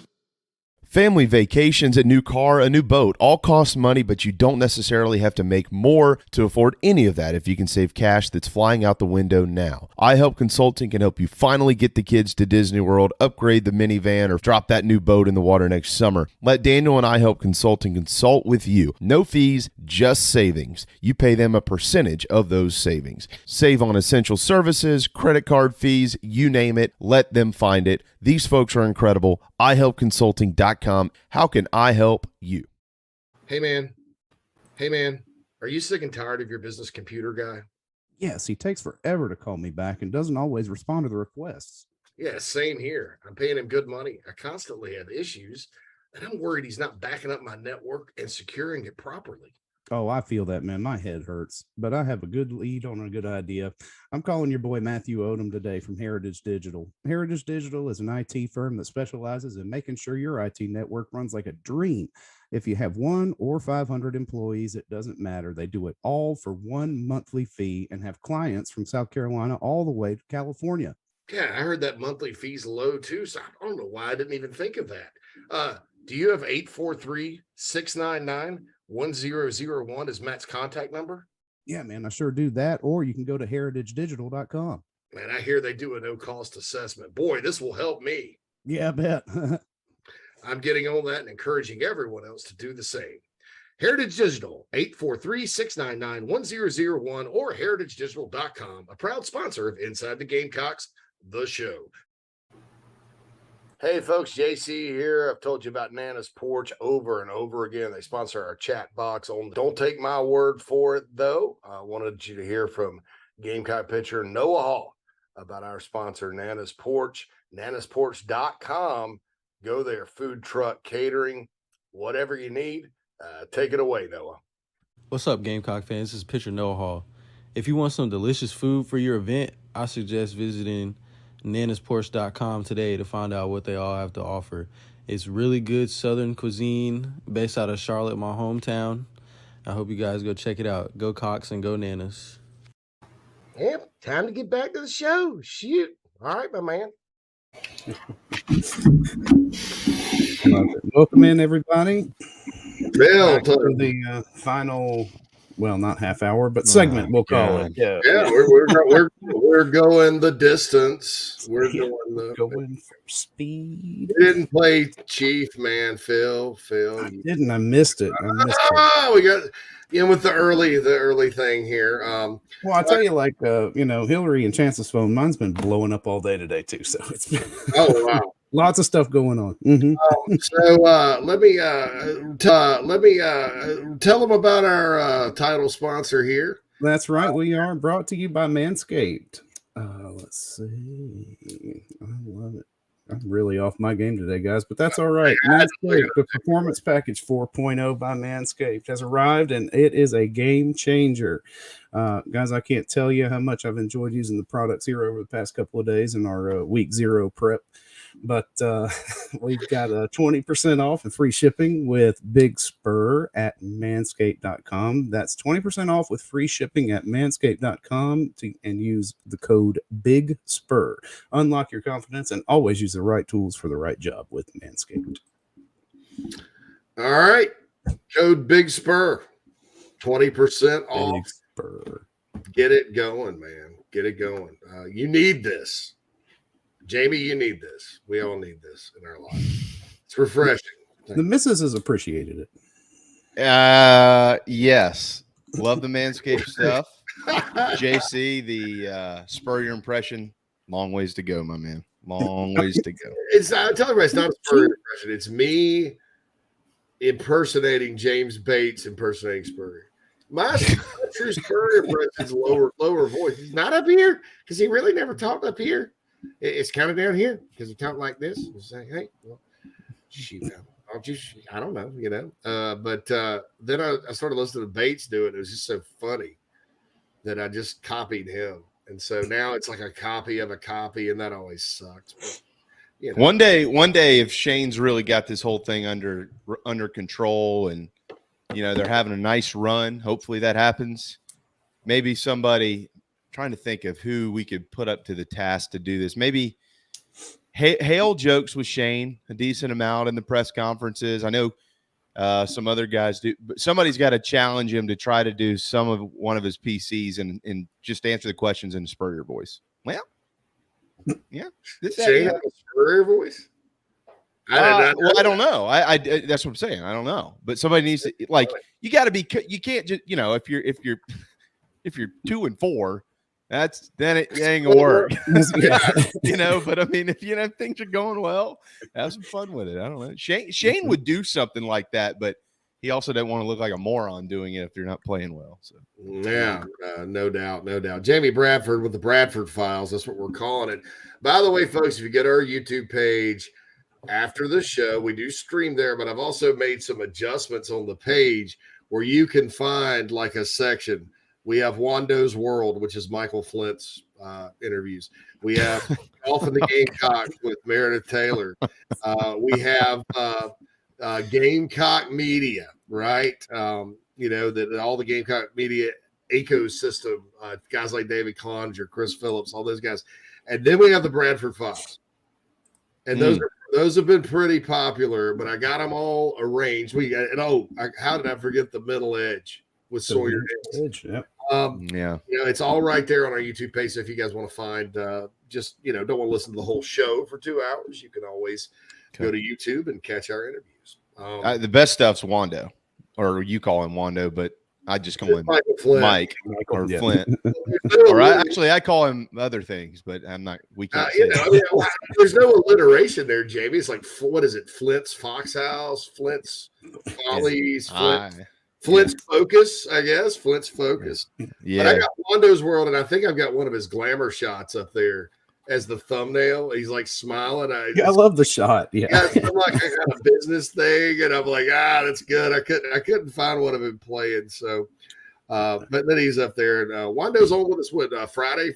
Wando and Meredith Taylor. Might want to send him a reminder text. He's been down in Miami working for the last couple of days, so he gets back and he's in Fogland. That's how it is when he travels. We'll definitely roll. You might want to, and when he doesn't respond, text him again. And just keep going. that's just Michael. I mean, there's no way around it. All right, let me get in on this Chance Miller, Hilary Cox interview real quick, because I know we're going to talk about the game, right? We are going to talk about the actual football game this week. There's a game? Yeah, Saturday night. Yeah. Is that good with you, JC? We are going to talk football today, right? Absolutely, man. We do. This is all about NIL. No. Well, a lot of it is. First of all, it was a great interview. Phil, you did a great job. JC, you've come a long way. Thank you. That was good. No, it was good because you asked the right questions, because I mean, nobody really understands this stuff until you ask the right questions, because you need to get simple answers, right? And they Chance rolled out a bunch of really easy to understand scenarios, and I think that was good. And he gave some, I thought, fairly descriptive, different instances, or whatever you want to call them, that have kind of happened in all this. So I thought it was good. It's obviously changed. South Carolina's now at the forefront of NIL across the country, which is unbelievable to even think about. And then, Chance and Hilary and their staff are getting so much credit, and they deserve it. But I also give a lot of credit to Coach Tanner, because, JC, you've known Coach Tanner a long time, and he's, as a leader, Coach Tanner has always put the team together and let the team go to work. That's what he did when he was a baseball coach, and that's what he's done there. So under his leadership, this group is working really well together. And I think that the whole staff and Coach Tanner is going to continue to deflect, because this was Chance's idea. And it was, but there's JC, how many ADs have you been around who, no, they got to get their grimy little hands in there. They got to put their hands all over it. They're not going to let those people go do what they think is best, because they're the AD, and I got to make sure that I'm right smack dab in the middle of this. And from what I understand, as much as Coach Tanner, is in the middle of everything, he also lets them work. And you got an idea, all right, you go do it. Let's see what happens here. So I credit the whole university.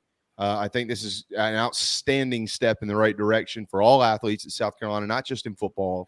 And I really, really, really look forward to seeing how it transpires over the next couple of years and beyond that, because this certainly is groundbreaking. Absolutely. And he alluded to, they've already been working on some deals. My understanding is that we could have an announcement on that pretty soon, something that will impact a broad group of players, and then not just NIL. Keep that in mind, folks, right, from what he said. So there we go on that. So look, man, Chance Miller's an impressive guy. Until I started Carolina Rise, I knew him. I knew who he was. Very little contact with him, because when you're kind of on the media side of things, JB, and I didn't have a daily show like this, so no need for guests. If one of my writers has a good relationship with somebody who's probably a pretty good source or whatever, I just kind of let him roll with it. And that was, of course, John Whittle, who has many sources at the university. Yeah, I did. With him. Silent assassin. But I went and met with him at Carolina Rise, because you want to make sure that if you're doing something like that, you're kind of in compliance, and talk to them about what the future holds and what's coming down the road. And I had, when I sat there and met him, I flew to Columbia, had lunch, with he and Hilary. I used to work for a guy named Shannon Terry, who started Rivals, who started 24/7. He has On3 now. Shannon's probably one of those smart, innovative people that I know. And I don't say that about everybody, right? Because I kind of consider myself a pretty smart guy, but it was kind of like meeting Shannon, just kind of that. Man, this guy knows what he's talking about. He understands fans. He understands their thought process. He also understands the business angle, and honest to God, and Shannon was like this, and I think great coaches are like this. This is what drives me crazy sometimes about when we talk about the offense last year, which I'm not going to discuss. Great leaders find workarounds to issues, right? Yep. And look, man, I hope one day Carolina Rise has $5 million in it, right? Great, super, fine. All goes to players. But South Carolina didn't have a collective like Tennessee where the Haslam guy just writes a check and these guys fly around in orange blazers and sign players. They didn't have something called the fund where oil money just pours into it at Texas A&M, and all of a sudden they're signing 5 stars. They didn't, Clemson, for their NIL collective, sort of hired a guy from Ep.to, and kind of they siphoned it off of it. The $5.5 million they had, my understanding is a lot of it came from donors to Ep.to, and they kind of did an either or. There just wasn't that in place at South Carolina. And so, right. I think with the people here, sometimes, number one, you're never going to get the numbers there because there's just not that many, people that are willing to give that much or more than they can afford to. But what you want to find are workarounds. How can you be, and the word you keep getting is competitive. How can you compete in this space? And the other thing is, this is going to last the test of time. Let's say they ban collectives. Let's say that's a new rule. All of a sudden, no more collectives. It all has to go in house. South Carolina is going to be uniquely positioned to continue to give lucrative NIL deals where everybody else can be scrambled. Oh yeah, no question. I mean, they have.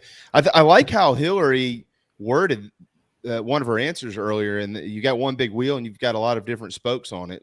Because you're right. At some point in time, one of those spokes could fall off for whatever reason it may be, and you've got to make sure that you haven't pigeonholed yourself as to how you're trying to do business in the future. Because, I mean, this isn't going away; it's here to stay, and there are some things that they need to clean up collectively across the entire sport when it comes to NIL. We all know that. We all get it. But you have to make sure that you're flexible in how you are able to utilize NIL for your student athletes and for the kids on your campus, your entire university. So, it just seems to me, JC, I mean, you're in charge of Carolina Rise. There's other I think great, ideas and collectives out there. Pat DeMarco is doing what he's doing amongst others inside of the athletics department and helping young men and young ladies or whoever it is facilitate deals. I mean, he's just with football, but so you've got that. And then you've got the big deal. Now you've got the big corporate stuff. So there's just a lot of different angles you're going to come at this from, and it's going to protect you in the future from guidelines and regulations that maybe prevent you from using one of those spokes on the wheel, right? So if you have to adjust something, that's fine. You've got plenty of adjustments, plenty of options, I would say, that you can use to adjust. So they've done a nice job putting this thing together. And again, that was the most informative interview I've heard on it coming from within the university thus far with both Hilary and Chance earlier today on your program. Yeah, and I thank them so much for coming on, man. It was we had Hilary booked last week, and then things got delayed, and so then I talked to her last night. She's like, "All right, on your show tomorrow, and I've got Chance coming on." Now, I didn't even want to announce it because I was like, what if he gets busy? People are going to be disappointed, but certainly was a great interview. Okay, Georgia State's coming to town. Sean Elliott is coming to town. I've thought about this game for a moment after running carpool this morning. I may have lost my mind for a bit. I started thinking about the Gamecocks offense, and I let go of reality maybe a little bit. And I was like, they're going to have a hard time stopping Carolina. And somebody asked me what the advantages were on the I Help Consulting mailbag earlier. I think South Carolina can run it against the Georgia State defense. And I think if they can, it's going to be a long night for the Panthers on that side of the ball. What say you? Yeah, look, first of all, I really appreciate what Coach Elliott has built over there. I mean, if you look at what he's done, they've gotten better every year. And he's done what the really good programs do, JC. They build it from the inside out on the field. So he has done a nice job of making sure that both lines of scrimmage are shored up. They've got 17 of their 22 starters this weekend, I think, or at least juniors and seniors, if not fourth-year juniors and fifth-year seniors and sixth-year seniors and all that type of stuff. So they've got a lot of guys over there who played a lot of football. I put out a tweet, I think it was maybe 2 days ago, that the starting offensive line for the Gamecocks this weekend has 109 career starts amongst them, which is about an average of 22 per guy. That's pretty good. Georgia State's starting offensive line this weekend has 141 career starts. Wow. These guys have been around a while, and Sean has done a nice job with keeping them together, keeping them healthy. And last year, after that, a rough start record-wise, I think they finished, winning 6 of their final 7 games or something like that. So it was a nice end of the season. They're a good football team. But yeah, when you say that, when you start to talk about the offense for South Carolina and you look at what the matchups are going to look like, it's interesting because this Georgia State defense, I'm not sure if anybody's aware of it or not. I am now because luckily I read the infamous Steve Fink game notes, who's a pro at what they do, by the way. But Georgia State is 6th in the country the last 2 seasons in number of sacks. 73 combined sacks by that defense in the last 2 years, okay? The teams in front of them, Pittsburgh, Alabama, Oklahoma State, Clemson, Georgia. There's pretty good company there for those guys. But they are a little undersized on that side. They are. I think that defensive line, the guys up front, because they're going to show you multiple looks. They have a lot of sacks because they send linebackers, they send pressure. We kind of, if you've watched them play, you know where it comes from. But up front, though, JC, they're a little light up there in the britches. Only averaging about 255, 260 pounds or so on the defensive side of the football. And so you'd like to think an offensive line, an SEC offensive line that returns 110 career starts is going to be able to go up there and, for the most part, do what they want. With that said, with those pressures and type things, we know what were the problems last year, right? Like guys whiffing on pressure, running backs not knowing who to pick up, not knowing your assignment, get confusion, missed assignments up front. Those were all the things that were constantly, when you take 2 steps forward or 1 step forward, you take 2 steps back. And so hopefully those type things are cleaned up, because those are the things that can make you look up in the third quarter and you're going, why is this a 17-13 ball game? Like, what's going on here? Those are those little type deals. So, on paper, when you look at it, okay, Carolina's got better players. They should be able to run the football, and they need to run the football and get that established and control the line of scrimmage. But Georgia State, they're going to show a lot of different looks, and they're going to have to make sure all those guys are accounted for.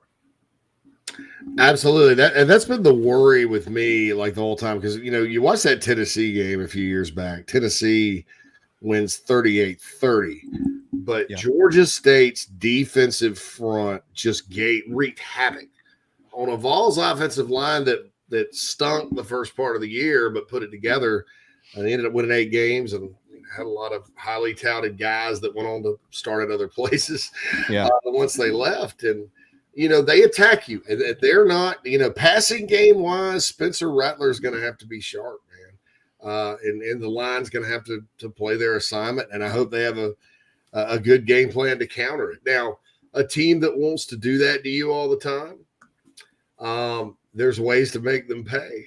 They want to send guys all the time. That means there's open space somewhere. And I also think another way to counter a team like that, Jamie, is to just line up and run it. Yep. And if you can blow them off the ball, what are they going to do? I mean, and then that causes them to back off a bit and be more cautious and all that. Because for what Ben Moore, our Georgia State expert, said earlier this week, their secondary is sort of a bend but don't break outfit. Sure. They're not going to give up the long play, not going to give up the big play, but they give you certain things and certain looks, and their whole thing is to disguise the front and get after you. So I think there will be plays. There'll be plays to be made, but I think it starts in the run game. Yeah, I agree. The one kid that I do like in that secondary, the Lane kid, Antavius Lane, I believe his name. I think he had 5 picks last year. He's a good player. Yeah. I like watching him run around and get after it. And they got a couple of linebackers who had, I think, 11 and a half or 12 combined sacks last season. Muhammad is one of them, and the other kid's name has escaped me. Blake Carroll. So they've got some guys. They got some difference makers over there. And hey, look, man, this isn't their first rodeo, right? You mentioned the win at Tennessee last year. They took on North Carolina up in Chapel Hill. They had Auburn. That Auburn game was strange, and Auburn was able to kind of pull it out late and hang on. But, so Sean Elliott's got them prepared. They're ready to go. And I'm with you. I mean, South Carolina's got enough options. Pat DeMarco, I was listening to him. Yeah, you see, y'all are setting me. I don't know what's going on with you and Gunner, but you put me on today with Hillary and Chance, and Bill put me on Monday right before Pat. I was like, y'all are screwing me here. Nobody wants to listen to me. They want to listen to all these other guys. You're like the most popular guest we have. Yeah, that's what we brought you in as the closer. You're at the end of the show. You're the closer, dude. I got a lot of blown saves, man. No, I was listening to Pat the other day kind of talk about this offense and how it has options and how Marcus Satterfield is a whiz. And that's not Pat saying that publicly just to say the right things. I talk to Pat a lot. Mm-hmm. Says the same thing all the time. Hey man, when you're around Marcus, you stop for a second and you're like, holy moly. And I think one of the disconnects last year, in addition to the fact that they had issues at quarterback, they had issues in certain areas at wide receiver and things like that. But one of the issues was I'm not sure that this program, like the players in it, and this is just what it is. Like, it's not like a shot at anybody. Like, they had no idea what he was saying half the time. Like, it was like, I hear you, and I hear what you're saying. I know what you're saying, but I don't understand what you're saying when it goes out there and there's live bullets coming at you. So it takes time, and luckily they've got 2 years, and maybe that's something. Not maybe. I'm sure that's something that Shane, was a big part in why Marcus Satterfield returned. Like, we've got to have consistency with somebody leading this offense. They had 4 OCs, I think, in 4 years, and that doesn't help. So. So I'm anxious to see what that looks like early on Saturday. Are they all clicking? Are they in rhythm? Are they able to, can we identify who they are? Because there was no identity last year. So what is their identity? Will they come out and try to say, hey, look, we are going to run the football and we will throw it off of the run? Is it the other way around? What does that look like? I know it's a quote pro style attack, but what does that look like? It was a pro style last year and it was a disaster a large majority of the time. So I'm anxious to see what the communication looks like and if they're more cohesive early on in the game. If they are, I'm going to feel pretty good about it. But if it's still wild and wacky out there, man, it leaves a lot to be desired. Yeah, and that was my big problem. I think last year the crux of my issue with the offense was, and the coaching on offense was that, okay, well, if nobody knows what you're saying, your job as a coach is not for them to come to your level. It's your job to go to theirs. Especially if you're not a guy like, Steve Spurrier or Mike Leach, where eventually this thing's going to click because your offense is this proven thing. All we heard last year was Joe Brady meets Lincoln Riley meets, garbage. That's kind of what we are. And I don't think they did anything. I mean, I know they kept simplifying, and it was kind of easy to figure out at the end of the day, even that North Carolina game, which, good job on the long passes from DeCarrion. I thought there was a good rhythm in the first half, but it all depended on Carolina being able to run the ball, and there was, it just didn't seem like there was a second pitch when teams were selling out to stop the run. I don't think teams are going to be able to sell out and stop the run this year, Jamie, though, because I think there's a lot more weapons, vertical weapons, guys that will make the band play if you let them. Yeah, well, and there's a quarterback.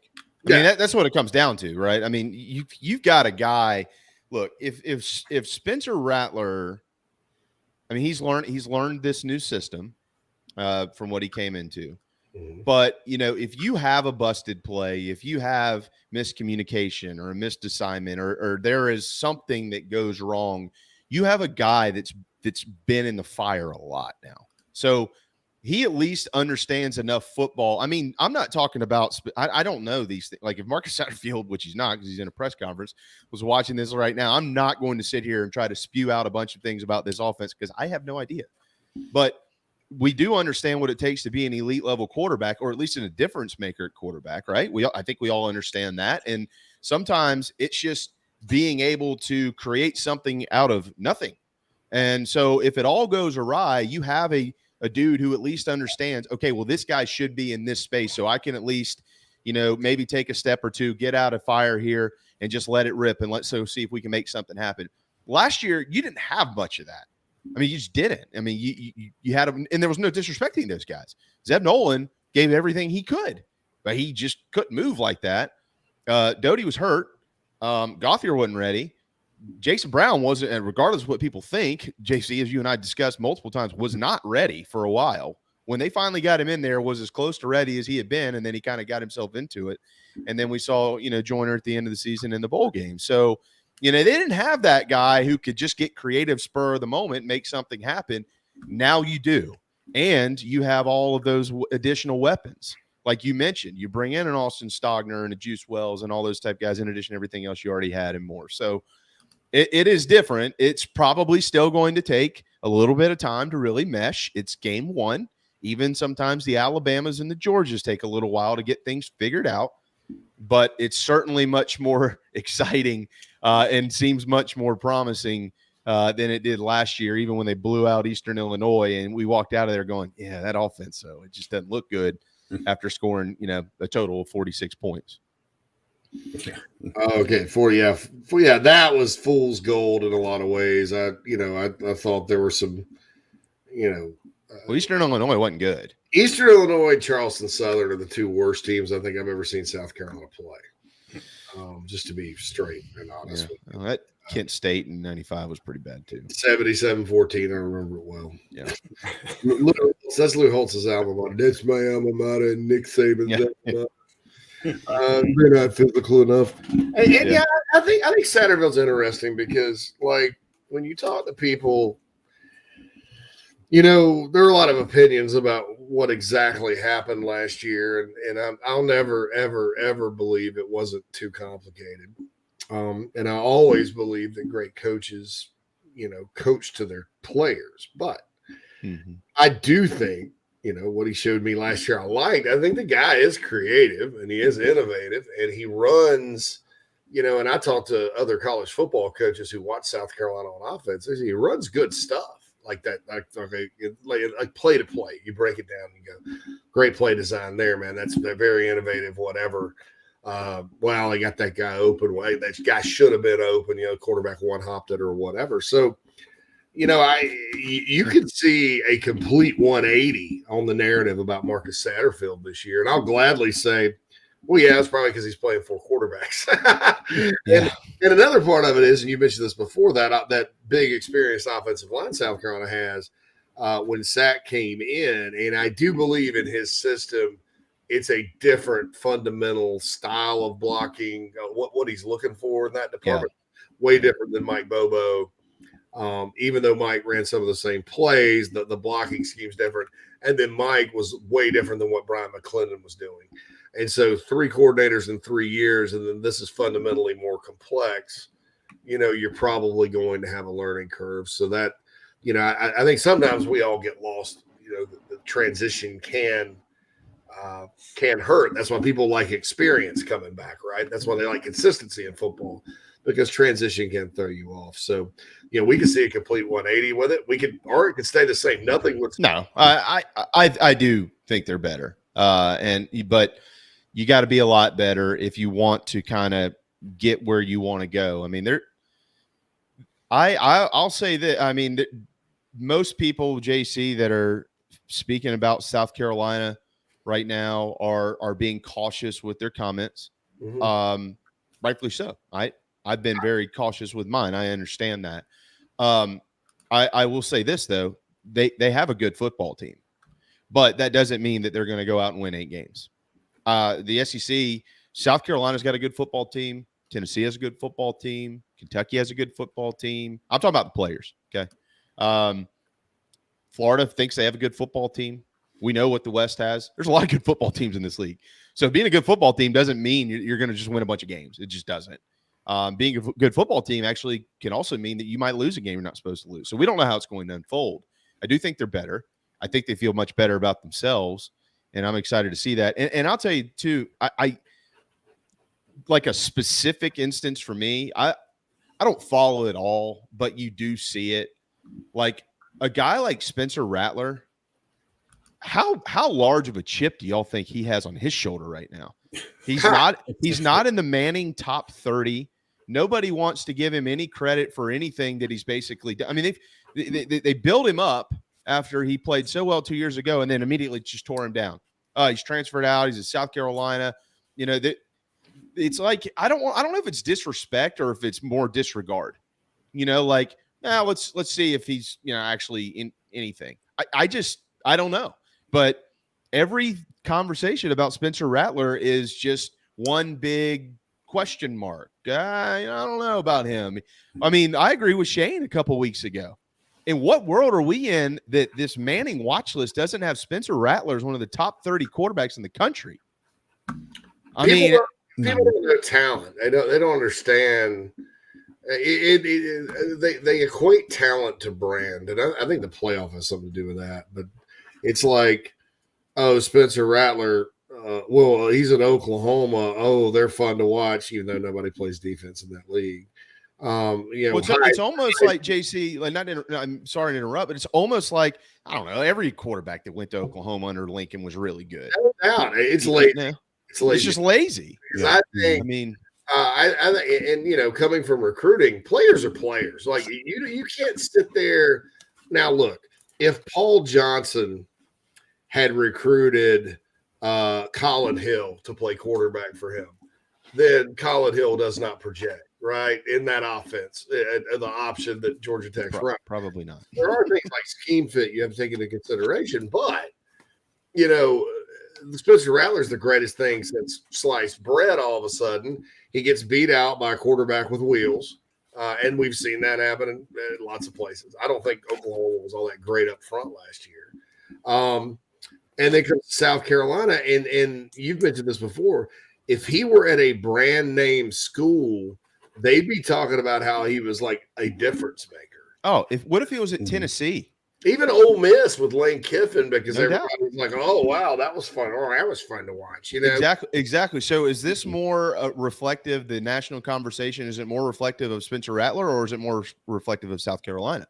I think South Carolina in a lot of ways, because I don't think they understand. I don't think anybody's looked at the other personnel. I mean, I don't think anybody knows how good Juice Wells is going to be. I think. Maybe with Stogner, they're just looking at the stats, or Jaheim Bell looking at the stats, and they remember how bad Carolina struggled last year. They've already written off Marshawn Lloyd, because he hadn't done much. So to me, that sets up for, if everyone plays to their potential, which is not always the case anywhere, South Carolina could be a major surprise this year, and that would be good. But I don't think we're ever going to escape the stupidity in college football media-wise these days, and it's gotten worse the last 5-10 years with some of the younger crowd. Where it's just they're married to star ratings. They're and look, I was on a show with Bill King recently.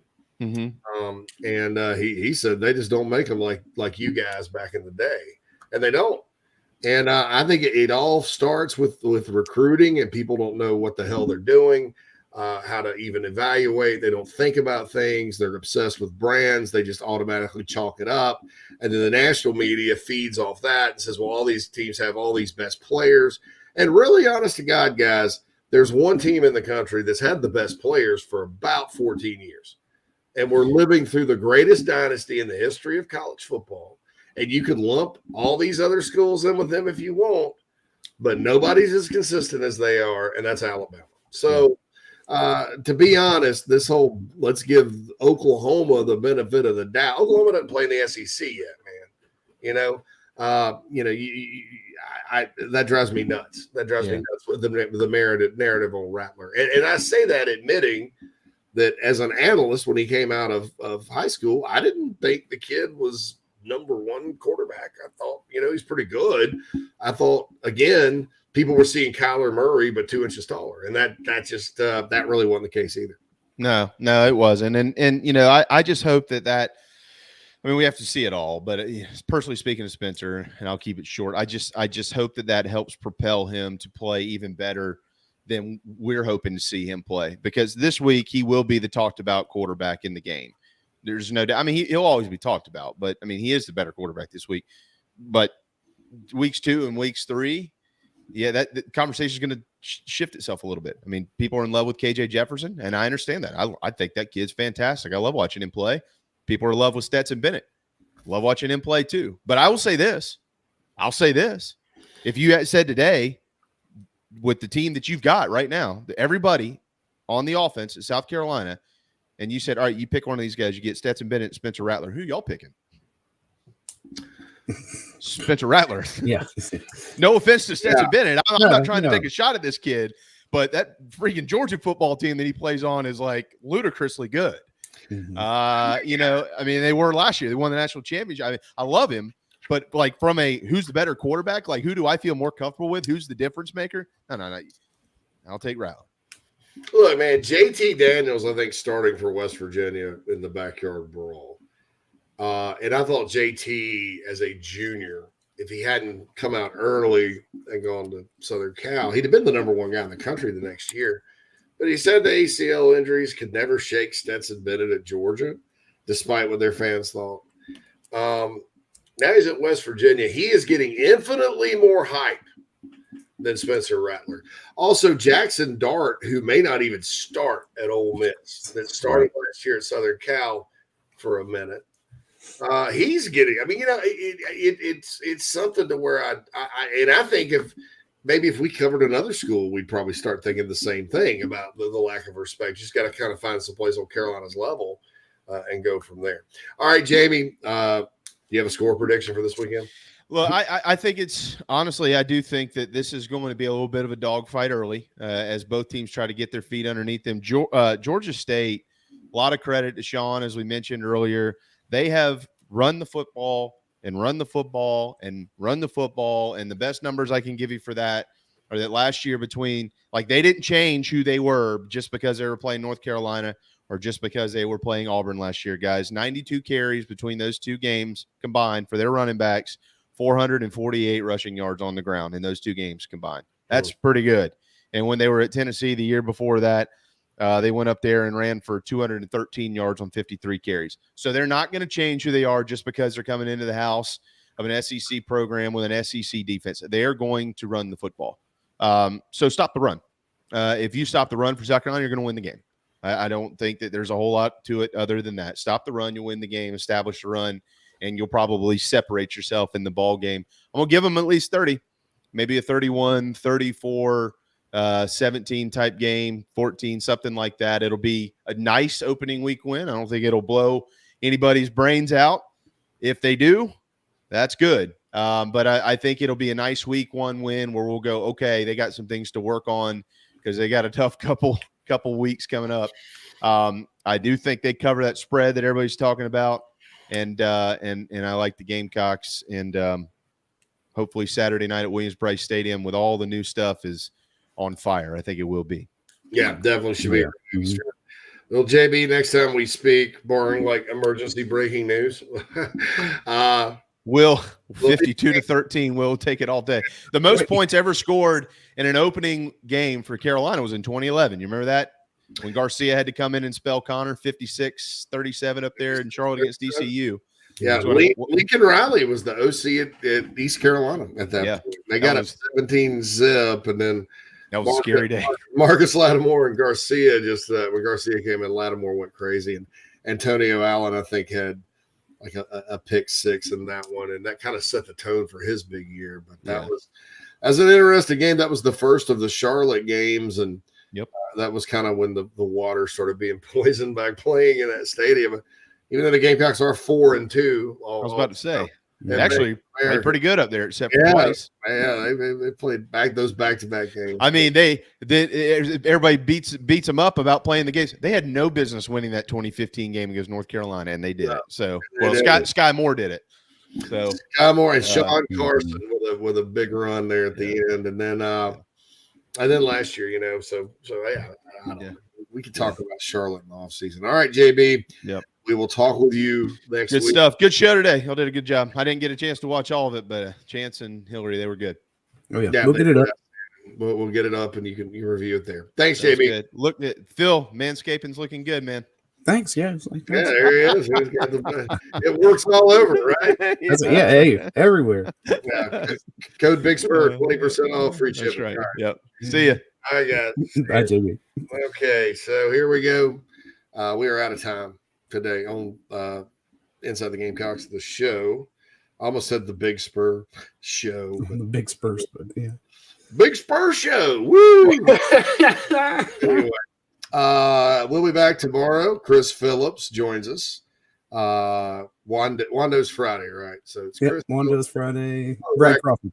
Chris Phillips, Brad Crawford on tomorrow. Chris from the Spurs Up Show, Brad Crawford from 24/7 Sports. And then Friday, we got Michael Flint with the World of Wando. And then we always end the week with Meredith Taylor, golf and the Gamecocks. And we'll talk a lot of Gamecocks and get our predictions because everybody's going to be pretty much fired up by the time Friday gets here. For Phil Mullinex, JC Sherbert, everyone have a great afternoon, and we'll holla at you tomorrow.